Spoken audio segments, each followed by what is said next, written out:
I don't think Rory McIlroy even thought he had a chance against Dustin Johnson this weekend, playing so well down in the WGC-Mexico Championship, and another winner in Puerto Rico on the PGA Tour. On this Data Monday, let's tee it up.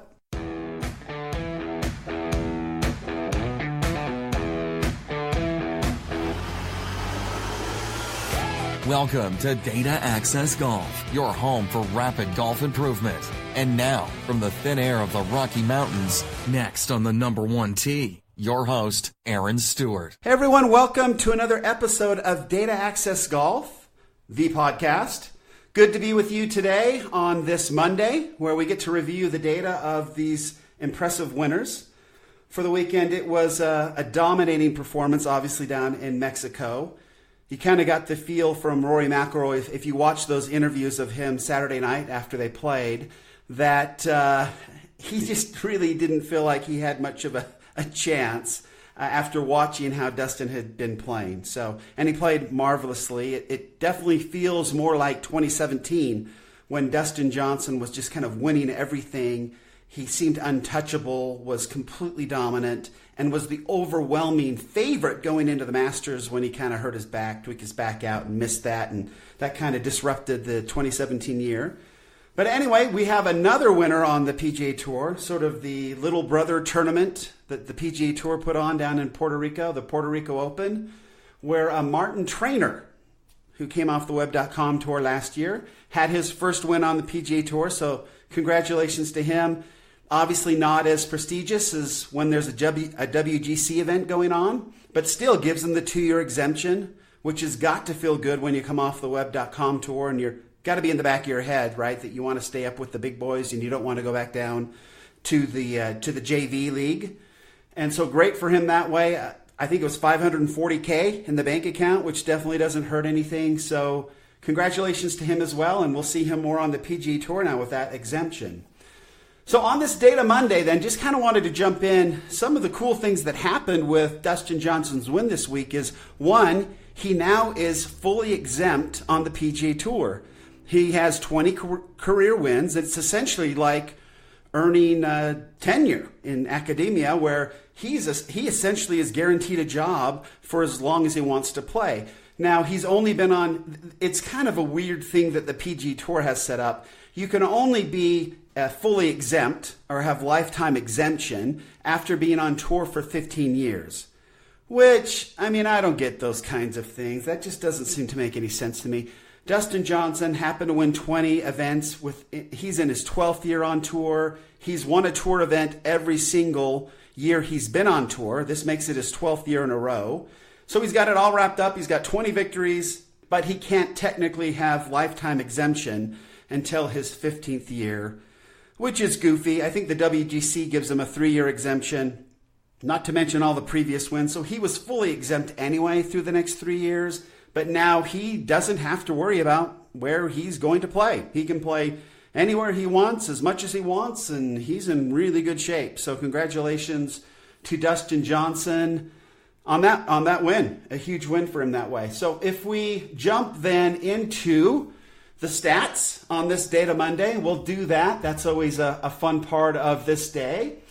And we've got some changes, so we'll go ahead and first just jump in and go through the stuff that we like to look at, kind of comparing Dustin Johnson to how he's been playing up till now. So first and foremost, with Dustin Johnson's win, he will return to number one in the world after next week, after the Honda. So I don't know how they figure that all out.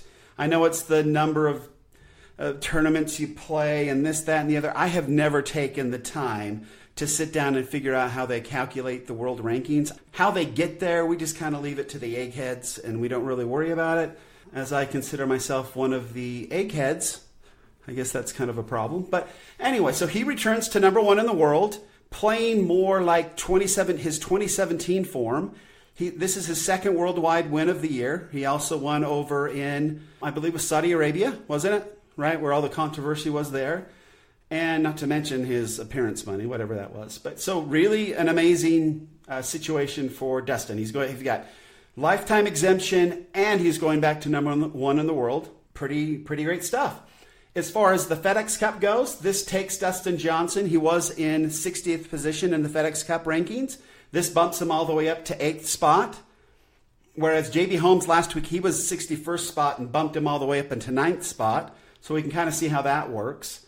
And that's kind of interesting because the previous 2 weeks, Phil Mickelson and Justin Rose were both in the 40th spot and bumped up to the 6th spot, right? So that's Dustin Johnson now is in the top 10. He's ranked 8th in the FedEx Cup for this year.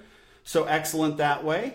We'll look at his consistency numbers. So over the course of his career, he's been in 246 tournaments, and now he's won 20, right? Do the math on that. That's pretty impressive. He's made 201 cuts. So let's put it that way. He wins when he makes a cut. He's winning 10% of the time. His win percentage is 10% of the time. That is impressive, really impressive. So his consistency rating, he's been in 246 tournaments. He's made the cut 201 times for a cut made percentage of 82%. And as we know, that's very good. Now, if we jump back down if we look at his 2018 numbers, he was in, and we like to do this to kind of see what the trend is. We know that his career number is 82%. Well, in 2018, he entered 20 events, made 19 cuts for a 95% clip. So consistency was up there. And then as far as this year, he's played in 5 events. He's made 5 cuts, so he's 100%. Nothing to learn there other than if you look at what he's doing this year versus what he's done over the course of his career, he's up 13 points higher. All looking really green and really, on my spreadsheet here, it's all green. It looks really, really good. So let's just go in then to the performance numbers on how he performed this week, and we're going to match it up against our benchmarks. Our benchmarks, again, are those numbers that we will use going into this golf season to compare our games to the pros and see how we match up. See how our games hold up. And then we will use these performance benchmark numbers to decide, to calculate how healthy our game is and then help us decide what we should be working on so we're always working on the right parts of our game. And hopefully, and this is the reason I got into this in the first place, is there's just these expectations are so high.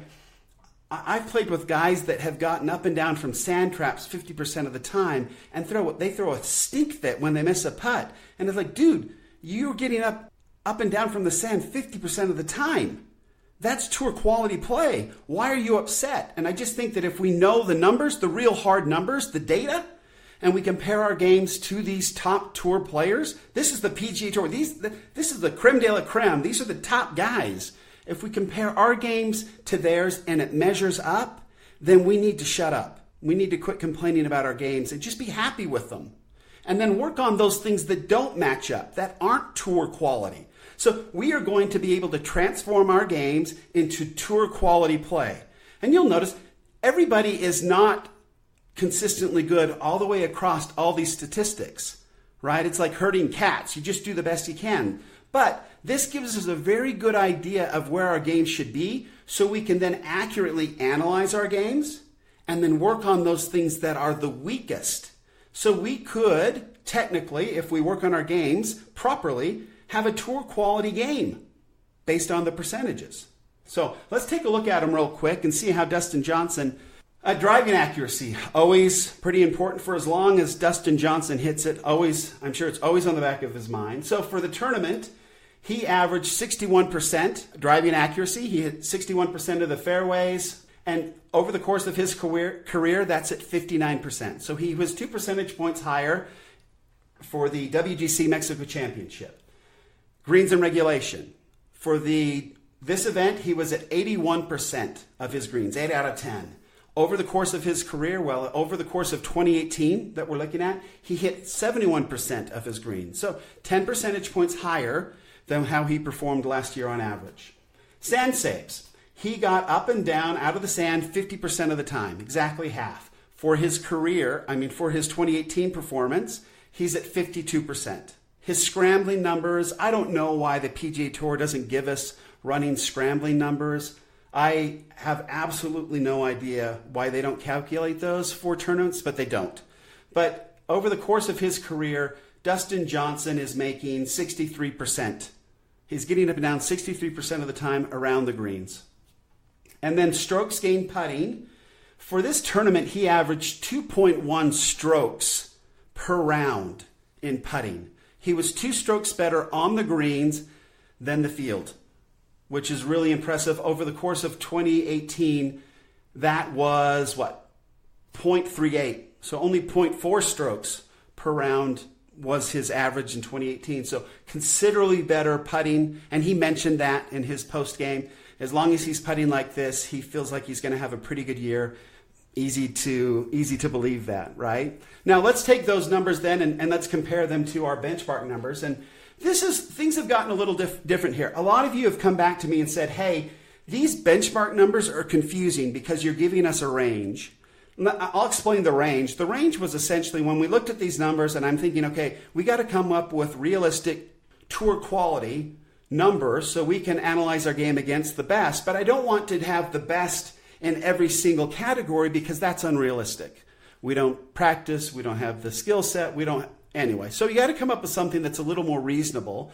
So we looked at the average to the bottom half and created an average of those two numbers. And I was basically saying anywhere within this average would put you in the lower half of the tour, but it's still tour quality.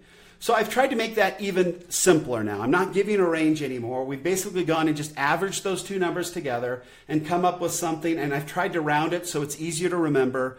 Hopefully this will be less confusing, but every bit as helpful, I think, as far as looking at our games. It's going to make creating the app a lot easier as well, but this is still a really good way to identify if we're performing tour quality or not. And to sort of get my point across, I've created these numbers, and then I'll give you 3 names of people who are below this performance number to kind of give you an idea that, yes, this is still legitimately tour quality percentages, okay? So don't knock the numbers. It's just straight up data. It just is what it is, and it's okay to compare your game to these numbers and feel good about it and say you have a tour quality game in this aspect of your game, okay? So let's go through these.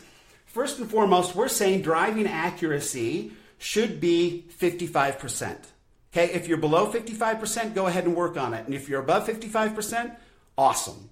Dustin Johnson for 2018 was 59%, and then 61% for the tournament. So well above the 55% in our benchmark. So performed well. And we would expect to see somebody who wins a golf tournament do really well against our benchmarks. Right? Okay. So greens and regulation. We say that you should hit the green 65% of the time. Dustin Johnson did it 81% of the time this tournament. He typically does it 71% of the time, at least in 2018. All right, sand saves. We're saying 45% is a good number to gauge whether your game is tour quality or not in that aspect, sand saves. Dustin Johnson, 50% for the tournament, 52% for 2018. Okay? Great. Scrambling, Dustin Johnson over 2018, 63%. We're saying you should be able to get up and down around the green 55% of the time. Right? Okay, so he was above that. Not by much, but he was still above that. Okay, so putting. Dustin Johnson for 2018 made 6.5% of his putts over 25 feet. Our benchmark for that is 4%.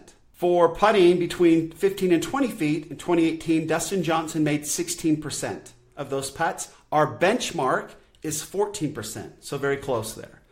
Dustin Johnson from 10 to 15 feet made 34% of his putts, which is quite high. We're looking at a benchmark at 25%. So 1 out of 4 from that 10 to 15 foot range. Okay, I know everybody thinks they should make every 10-footer, and that's just not possible. Dustin Johnson, who's putting very well from that range, is at 34%. And then 3 to 5, the 3 to 5 foot range, we're saying 80% of the time you should be able to make that putt. We break that down a little bit further. Dustin Johnson was 82% from 5 feet, 93% from 4 feet, and 99.85% from 3 feet. He did not miss those 3-footers at all in 2018. So, and then how many putts per round, which I think is an important stat. Obviously, there's a lot that goes into putts per round, but as far as lag, when you talk about lag putting and trying to get up and down and figure out whether you need to work on your putting or not, this is just kind of a nice stat to look at. So anything under 30, we're saying is a good putting round. So anything under 30. Dustin Johnson averages 28.47 putts per round in 2018. So now to back these numbers up, I'm going to go to driving accuracy, this 55% number. These three individuals hit less than 55% of their fairways in 2018. Rory McIlroy, Phil Mickelson, and Tony Finau. Okay, so 55% is tour quality. These three did worse than that. And we would say they're good tour players, right? Greens and regulation, we're saying 65%. These three players were less than that in 2018. Phil Mickelson, Jason Duffner, and Patrick Reed. Okay? Justifying the 65% number. Sand saves, 45%. We're saying you get up and down. These three players finished less than that for 2018. Tony Finau, Bubba Watson, and Gary Woodland. The thing that's really upsetting about this for me is I've played with Tony Finau before, and he actually gave me a lesson in the bunker, and I have used what he taught me since, but he doesn't even add up to our benchmarks. So I don't know what to do with that. Anyway, moving along. Okay, scrambling. The benchmark is 55%. Those who performed worse than 55% for 2018, Adam Scott, and again, a list of a number, I just tried to grab three that we would recognize, just to establish that this number is a good one. Less than 55% scrambling. Adam Scott, Gary Woodland, and Jason Kokrak. Okay? Names we all know. Now, putting. So 4% is our benchmark. Those that performed less than making 4% of their 25-footers and over, Kevin Kisner, Bryson DeChambeau, and Xander Schauffele, who is leading the FedEx Cup points right now, right? Putting from 15 to 20 feet. We're saying 14% of those need to be made. Those who performed less than that, Justin Rose, Jordan Spieth, Henrik Stenson. Okay? A good number. Those are tour quality players, right? Okay, putting from 10 to 15 feet. We're saying you should make 25% of those. Three individuals who made less than that. Kevin Chappell, Louis Oosthuizen, Francisco Molinari. They performed less than that 25%. 3 to 5 feet. We're saying you make 80% of these. Those who performed less than that. Hideki Matsuyama, Brooks Koepka, and Brandon Grace. Okay? And then last, putts per round, 30 or less. Those that performed worse than that, which means more than 30 per round, Jason Kokrak, Patrick Cantlay, who had a nice week, and Gary Woodland. Hopefully players that you understand. All I'm saying is these benchmark numbers are solid. And if you put your game up against these numbers and you are performing close to or better than these benchmarks, you have a tour quality game and you need to stop worrying about it and play stress-free and understand that golf is just golf. And it's hard. It's milliseconds and millimeters. And it's just not a game of perfect. It's just a game of getting and performing as best you possibly can and keeping these numbers, these expectations in their proper place. And if we do that, we'll play better golf. We'll have a lot more fun if we keep that in mind. So anyway, hopefully that's helpful. I'll put these new numbers up. I hope it makes it easier to understand. It's definitely going to make it easier for the completion of the app, which I'm pretty excited about. It's in the design phase right now, so it looks cool. The performance side of it is actually pretty easy. The design side of it, originally it looked really crappy, and I don't want something that looks crappy. I just can't do it. So, oops, I almost forgot the most fun part of all of this on the Data Monday. At least it's one of my favorite parts. Let's break down the numbers. Let's look at the money. You got to look at the money. So, in the WGC-Mexico Championship, it's a WGC event, so the purse is a little bit higher, right? So the purse is $10.25 million. Dustin Johnson, for his efforts, took home $1.745 million. So how does that break out? His final score was 263. So let's break that out for fun. So per day, over the course of the 4 days that he played in the tournament, Dustin Johnson earned $436,250 a day. Right? $436,250 a day. Nice. Really nice. Okay, what does that work out per hour? Again, we always go with the 5-hour round. That would be $87,250 per hour. $87,250 per hour for his efforts, assuming a 5-hour round. And finally, per stroke, right? 263 strokes. Dustin Johnson made $6,634.98 per stroke. How about them apples? That is some good work if you can get it. So some more fun numbers there, so a funsie, if you will. Again, anyway, that is it for A Data Monday. Congratulations to Dustin Johnson and to Martin Trainer on their wins. Remember, until next time, better data always means better golf. Thanks. Thanks for listening to Data Access Golf with Aaron Stewart. Check us out online at dataaccessgolf.com, and we'll see you on the next episode.